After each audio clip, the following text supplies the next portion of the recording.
Welcome back to Palisade Radio. I'm your host, Tom Bodrovics, and joining me this morning is returning guest Chris Vermeulen from the technicaltraders.com. How are you this morning, Chris? I'm good, Tom. How are you? I'm great. You seem to have found a section of trading that you really have been drawn to in technical trading, and you don't really look at the fundamentals. How did you come to find this?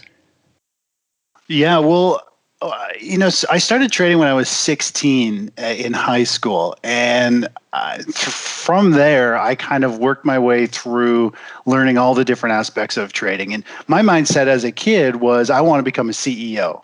And my father always said, hey, if you want to be the CEO, you got to start at the bottom. Learn every nut and bolt of that factory, figure it out, know everybody, work your way to the top so you're the best CEO there is. And so that was the theory that I had in my head from day one is I'm going to learn trading. This was the passion that I wanted. And so as I started to learn trading, I went through everything, you name it. I traded stocks, commodities, currencies. I traded options and all the different ways you can trade them. And I learned fundamentals, technical analysis, all the chart patterns, all that stuff. And after going through that, I've been trading for 23 years. I just naturally found what always just seemed to work, what was the most logical. I'm a very logical person. Being a pilot, I mean, I'm all about checklists, and trading just fell into it because I started creating checklists of things that worked. And now I build trading systems, and I love logic because you can prove something that works and you can have statistical analysis. And over time, I've totally fizzled out of anything news or fundamental related. So I am now purely a chartist, a technical analyst. Just give me a chart with price and volume, and I can figure out what's going on. It's not always about predicting where price is going. It's how well and how close can you follow that price and be able to manage your risk there. So I've completely eliminated the fundamental side and just follow price, because if price doesn't move in your favor, you're not going to make any money. So it doesn't matter what the fundamentals are. So that was the journey that I took. And about 10 years ago is when I really just went 100% technical analysis and just put away news, put away reading other people's research reports, because I find you get confused if you read other people's point of view. I just found what works for me. And that's where I am today. It's just pure chartist. It seems that it's a far more sober way to look at the markets in this time. And as anybody has been paying attention to gold, if we were just thinking about the fundamentals, we've been waiting for this trade to happen for many years. Recently, you guys said that you predicted this Black Swan event, and how did you do that? Well, yeah, so I've got a partner, Brad, and he's really good at long-term mega super cycles and statistical analysis. He's my programmer, and he goes really into depth for the big analysis, and he's the one who came up with this. We're going to have this Black Swan event coming. Everything was starting to show signs that it was brewing. I knew from a technical standpoint that the stock market last year was in that euphoric stage. Everyone was piling in. It was a stage that was actually very similar to the 2000 tech bubble, which I did an article on that explains it in detail. People don't think that this is like that, but really, if you look at the mindset behind what caused the initial 40% crash in 2000 to what created our 35% crash here in 2020, it's really interesting. I can go into more detail on that later, but more or less, the Black Swan event was just all kinds of cycles coming together along with market sentiment. And we've built this predictive, it's almost like market DNA. So we can take a string of data and it's mapping out its DNA and looking for patterns that it's created and how many times has it repeated that pattern, that DNA. And so we can take current data, put on our forecasted DNA of what it has done in the past when it's made this exact pattern. And the software will tell us how many times it's made this pattern in the past and how many times it moved in a certain direction. And so our DNA software was saying, hey, the stock market is setting up for a Black Swan event. And as crazy as it is, our DNA software actually predicted this virus, which is a DNA virus, which is really, really crazy. But that's how we came about it. Is the chart was actually telling us the patterns that we've seen in history are now actually telling us there's going to be a huge event in the next couple months. And we did that back in November last year. We said, hey, the first couple months of 2020, we're looking at some type of Black Swan event. We had no idea what it was. We said it could be anything. It could be financial. It could be, we have no idea. But that's what our software was pointing to. And the charts were telling us that, not our software. We were just able to identify it. Excellent. Sounds like a really revealing piece of software you guys have built. It's exciting. We've built a lot of custom software to pick up on flows. One of our other key softwares, we can tell when big money is flowing into all the safe havens versus the safe havens. So we focus on flows into utilities, gold, high yield corporate bonds versus treasury bonds. We look at wood. We look at all kinds of different things. And when money is flowing in different directions or all in one side, which is risk on, or on the other side risk off, we can get these incredible index trades and know when to move to equities or to bonds or to cash. And that's what we did with this last market. Was all of our indicators and our signs were saying, hey, everyone's moving. The big money behind the scenes that people can't pick up on is actually moving into bonds. They're moving out of equities. We were in this euphoric stage, and we completely sidestepped this market crash this year. We got into bonds. We rode bonds for just over a 20% move, and then we went to cash, and we watched this market collapse happen while we were in cash. It fell in a way that we weren't able to profit from shorting stocks, but we caught the majority of the move with bonds, and we're now waiting for a new trade setup. So it's really amazing what software and market sentiment can do going forward, and building out these systems makes life so much easier, because you can sit back. It's like looking at the dashboard of a plane. You've got all your indicators, your horizon. You know if the market's angling up or down, and we can follow it that way. And that's what I really like about technical analysis is you can put the odds on your side. You can have systems and proven strategies, and you just have to have faith in the systems and follow them. And you're more likely to win than you are to lose. Very interesting. As we're speaking about where capital is flowing right now, why don't you give us an update on how you saw bonds behave the last week here? We're speaking on Thursday the 9th, right before Good Friday. Sure, yeah. Well, bonds, I've been expecting bonds to kind of drift and grind their way higher. So we had that initial blow off top where bonds, they peaked out at about a 30% gain from our entry point.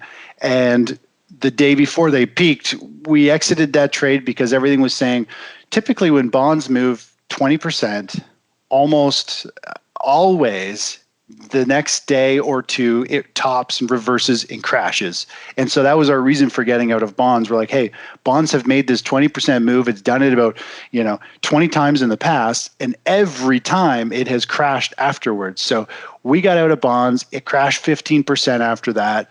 And I wrote an article on this as well, talking about, hey, during high volatility, when the stock market completely crashes and there's mass panic in the market, we see bonds collapse, we see gold and silver and miners collapse. It's only short term, and then they'll rebound and they'll start to move higher again. And so now we're in this rebound and move higher phase. And actually, it's more favorable for bonds right now. We're looking at bonds to continue to trade slightly higher and sideways going forward, because right now, the mass investor is calling their financial advisor, and they're all in shell shock from what just happened. And they're saying, hey, move me from that 70-30 or 60-40 of bond stock split up, put me more into bonds. And so that's why we're seeing bonds kind of drift higher and hold their ground. And I think they're going to continue to move slightly higher and sideways for a while. Precious metals on the other side, I think are going to be under potentially a little bit more pressure. They typically don't perform too well at this phase. We could see them pull back and sell off for a little bit, because I think we're on the verge of money starting to move back into equities. We'll see if we do get this pop next week into equities, which we've started this week. We're going to see the safe havens pull back because money usually has to come out of some asset class to go into the next one. So if stocks are going up, we tend to see gold or bonds going down because the money's coming out of those safe havens and it's moving into the next hot asset.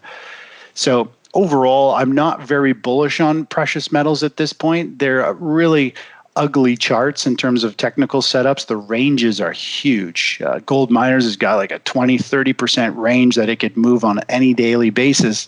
And that to me is just way too high of risk because it's not that predictable at this point. So that's kind of what the view is on bonds. Bonds should hold up well. And I think they're going to go higher eventually when the stock market starts to sell off again. But I think they've had their move and they're going to trade sideways for a couple months. So as you're speaking that the equities are going to have another pop, is that because they're signaling that they're oversold? And is this a possible relief rally or dead cat bounce? I think the equities market is into this first bear market rally, a dead cat bounce, you can call it. Yeah. So when we saw the 2000 market crash, or the market top for that matter, it's very similar to what we're seeing right now. Back then, it was based on tech stocks. Everyone piled into the tech stocks. When earnings started to roll out, everyone realized, oh my gosh, they realized at the same time, they were like, wow, these companies that just raised like hundreds and hundreds of millions of dollars aren't making a dime, and there are no earnings, and there's no earnings in the foreseeable future in the next quarter at all. Like there was no online presence back then, not big enough to sustain. And when everyone saw that data at the exact same time, everyone dumped stocks. The NASDAQ fell 40%. And then it bounced 45%, which is only half of the recent drop that it just had. Well, looking forward to today, 2020, the virus hit. Everyone knew businesses were stopping. Everyone knows it's going to be a bad quarter.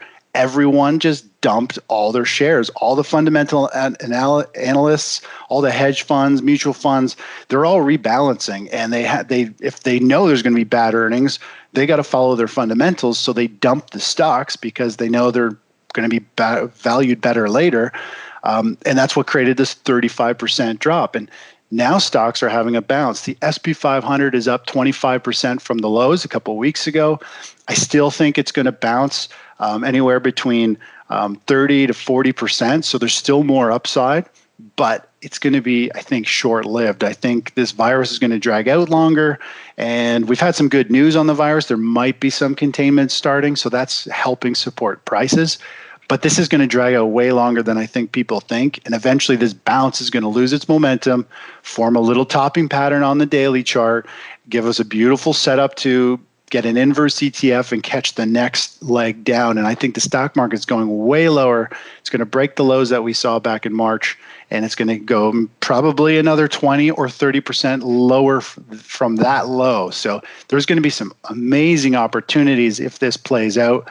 And very similar to 2000 and even the 2008, there's so much money to be made in a falling market if you know how to take advantage of it. It's just wild because stocks fall on typically 7 times faster than they rise. So in 1 month, you can make 7 months of gains, or 7 months of gains, or in 1 year of a bear market, you can make just as much money as a 7 to 12 year bull market.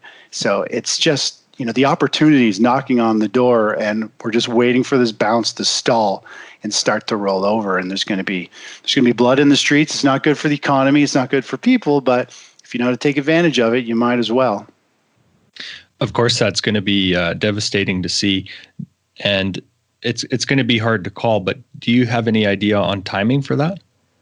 Yeah, it's tough. It's tough to predict kind of what's going to happen. There's always 2 scenarios. It's either going to be immediately or it's going to be delayed. That doesn't give you much advice, but I wrote an article on it yesterday. And if price gets rejected here around 20 on the SP 500, it's trading at 2,700 right now. If it gets rejected at this 27 or 28, 2,900 over the next couple of days here, then it has potential to roll over and start this new down leg, and that down leg it will unfold in like a month or two. It'll be a bloodbath, just like we saw at the end of February to middle of March. So, it'll be like a month collapse in price. My scenario, the best case scenario, would be we continue to bounce and grind our way higher to 2,900, maybe 3,000. We maybe try and push a little higher, and that will take a few months. Back in 2000, it was a 4-month bounce, which is everybody's waiting for quarterly earnings, and they're kind of getting comfortable to what's going on in the market, and the market bounces up and you get okay earnings, but it's still terrible. And then they start to realize the next quarter earnings are going to be really bad, and then you get that next leg down. So that's what I'm hoping for, is 2 to 3 months from now, the market's topping and we get a sell signal and we can play a move to the downside. So that would be the perfect kind of storm, because that way we can actually catch the move to the downside. Because what happened this year was we were expecting a pullback in equities. We were in position with bonds. We were catching a beautiful move in the bond market and in gold miners. We caught a beautiful trade in gold miners as well. And the market collapsed, fell. Perfect. We were expecting that. We caught the first big move, but then the bottom dropped out from the virus, and it collapsed without us. And the problem is we couldn't trade that based on my strategy, because I don't chase prices and I don't short in a bull market. We were still in a bull market then. And instead of shorting stocks, I buy bonds. And that relationship works amazing. You're either long stocks or you're long bonds. And then you can go to cash as well. So the fact that the bottom dropped out didn't give us a sell signal. Now we're coming up in this bear market rally. Now we're actually looking to short sell stocks, and you don't want to buy bonds during a bear market. They actually don't perform very well at all. There's way more potential to short buy an inverse ETF. So there's a new strategy coming into play for bear market trading. If people haven't traded one before, it's very different than a bull market. And so that's what we're looking for, is this kind of bounce and the inverse ETFs going forward. As we're speaking of gold and gold miners, are you speaking about the GDX and GDXJ ETFs? Is that mostly what you look at? I look at SLV, GLD, which is the gold and silver bullion ETFs, and the gold miners. My concern is, I know the fundamentals are there for gold, but the problem is the price action is still really ugly. And if we get another big sell-off in the stock market and mass panic selling hits, people liquidate everything. We saw in 2008. We saw it just last month.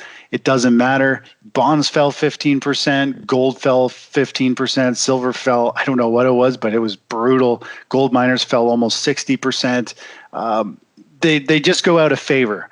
And that's my concern. Like, I like them long term. I think they've got good potential. But the problem is, right now, from a technical standpoint, if we hit another wave of panic selling, they're going to get clobbered, and they're going to get hit really hard.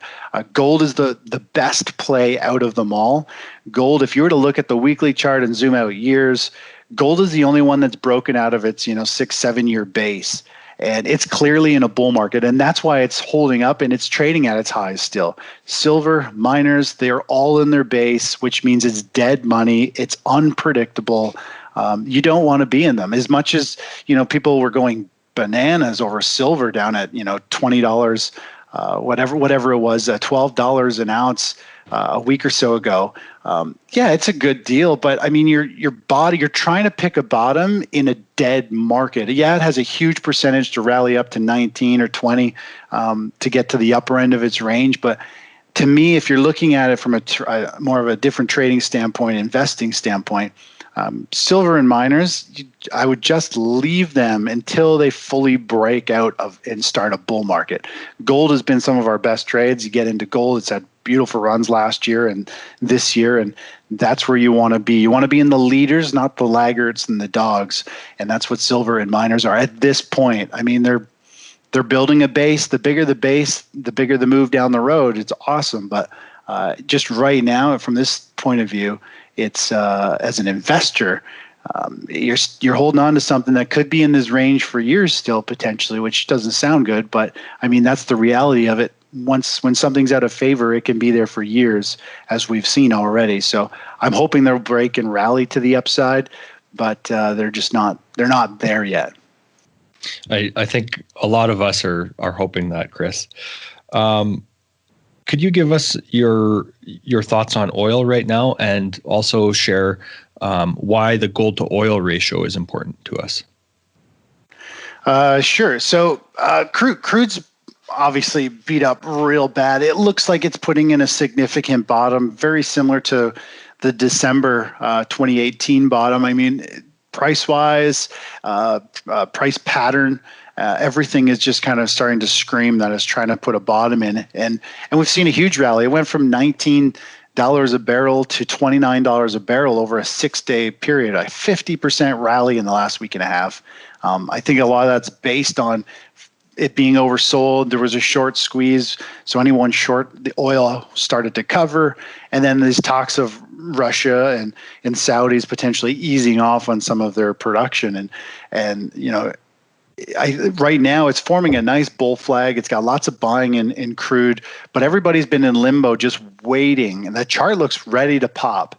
And everybody's waiting today for OPEC to see what Russia and what kind of agreements are going to come together. And the only thing I don't like about crude right now is we're waiting on news for the next move. And trading around news is completely random. You never know if the answer is going to be yes or no, or how good it is. And you don't know how trading systems, when they read the news, are going to trade it, and if price has already been factored in. So it's going to be a very random move, and I don't like to trade on news, because typically any move in the stock market that happens on news is usually given back within a 3-day period, at least half of the move. In most cases, it's usually a reversal point, and it goes the opposite direction that even makes sense. So it's buy the rumor, sell the news. And of course, I think everybody bought the rumor, which is why it popped 50%. And now we're waiting, and maybe the news comes out and there's a deal, but maybe it actually sells off. So it's really tough to trade on news. But I think long-term wise, crude at these prices, I mean, I don't think it's sustainable down at these prices. I think it'll eventually go back up and get to that $45 per barrel area. But at this point, I mean, it's still in a downtrend. It looks like it's trying to bottom, but it hasn't yet. And if we break down from here, I still have an ultimate target of the $17 to $14 per barrel. That would be an extreme low. That's a long-term pattern, a long-term measured move on the chart. And if that level is hit, I think it'll be like a V-shaped recovery from there. I think it's just a washout low, and it'll be an incredible opportunity. And I think energy stocks at that point would be like a screaming buy to get into. So it's going to be interesting over the next week or so to see how crude oil performs with this news today, and if it can break above and hold above $28 per barrel, because that's the line in the sand. It needs to hold on a weekly basis above 28. If it can, I think we're off to the races, back up to 45. Excellent, Chris. And why is the oil to gold ratio important to us? Believe it or not, I don't really follow the oil to gold ratio too much at all. I haven't looked at it in years. I mean, ratios don't play a big role in what I do. I mean, I look at the gold silver ratio sometimes, but I mean, they might help you identify times when there's a good opportunity, but you still have to watch the charts and wait for the setup and then trade it. And so if I'm always just following the price and the chart looking for these setups, it doesn't matter what a ratio is doing, because I'm not trading off a ratio. All it is a kind of a warning sign saying, hey, things are out of whack. Get ready for a big reversal in prices. And that's what kind of ratios do. They just tell you when something's extreme, but you still got to go back to the charts and say, okay, I know I'm looking for something. Now I just need to let it come to light and build on the charts, and then I'll take advantage of it. So, the ratio's out of whack, and there's going to be a huge move. And that's all you really need to know. You got to hone in now to find the best opportunity. Do you buy XLE energy sector stocks? Do you buy just a crude oil ETF that follows the price? You just got to pick your poison, look for the best setup that fits your time frame personality, and trade those. I'm an ETF guy. I love ETFs. They get rid of a lot of independent chop in price from news and press releases and all those things. And you can put a lot of money into an ETF. They move slower. They're more predictable than individual stocks. So I like to put more money in one trade that is in something more stable and has lots of liquidity in it, and trade a larger percentage of my account versus spreading it over a bunch of individual stocks. It's just my strategy. I just find it easier that way. It's less work as well. So that's just the way I attack the markets. Excellent. Do you have any concluding thoughts for us, Chris? Well, I mean, I think if you're a short-term trader, you got to be on your toes. I mean, the markets right now are just incredible for day trading. I've been doing some day trading with a friend who I'm teaching to day trade right now, and it's just incredible. Like the daily swings here are great. As a swing trader, to me, it's like a minefield. You're up 5% one day, down 5% the next. If you're in an independent individual sector like gold miners, I mean, it's moving 20, 25% a day in some points. It's up one day, down the next, very random. If you're a swing trader, you got to keep positions small or just kind of sidestep the market. Just let it work itself out and get back in when things are a little more predictable, because they're not very predictable right now. And there's no point in risking money if things aren't predictable. As a long-term investor, I mean, the markets are oversold here. We're looking for a bounce. Over the next, if we get a bounce and higher prices over the next month or two, my system should be shifting to more or less bear market phase, where we'd be liquidating any long-term retirement account funds and moving to cash, or looking for an inverse ETF. So I think we're on this shift from a bull to a bear. We're not in a bull market anymore. We're not in a bear market yet.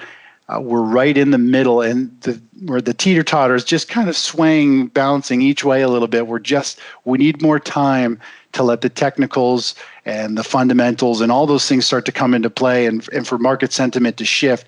And then eventually we're going to clunk back into a bull market and take off, or we're going to, clunk the other way, and it's going to be a bloodbath in the markets, and we see red day after red day and huge panic in the streets. It's going to be wild. So this is just a really important time to focus, make sure you understand the big picture and the short-term picture, and try and position your portfolios. I mean, trading accounts are usually our smaller accounts. It's our long-term retirement trading accounts or investment accounts that are our nest eggs, other than our houses, which are usually our biggest asset. You've got to protect your investment account. And I just launched a new service just for investing for IRAs and RSPs and TFSAs and anyone who's got any type of retirement account, to follow these signals, to know when to move to cash, when to be long equities, or when to have an inverse fund that will rise in value as stocks fall. Because this is the point where you need to make sure you're on the right side, or you're going to lose half your nest egg over the next year potentially if you don't play it right. Perfect. And where can people find those, Chris? My service is at thetechnicaltraders.com, and I run two newsletters. One's a swing trading newsletter, and the other one is an investing newsletter, so that you can keep your long-term capital on the right side of the market. And you're also the Tech Traders on Twitter, correct? Yes. Yep. Excellent. If anybody has any questions or comments about today's show, please email me at tom@palisaderadio.com. Chris, thanks very much for your time today. Hey, thanks, Tom. Always a pleasure.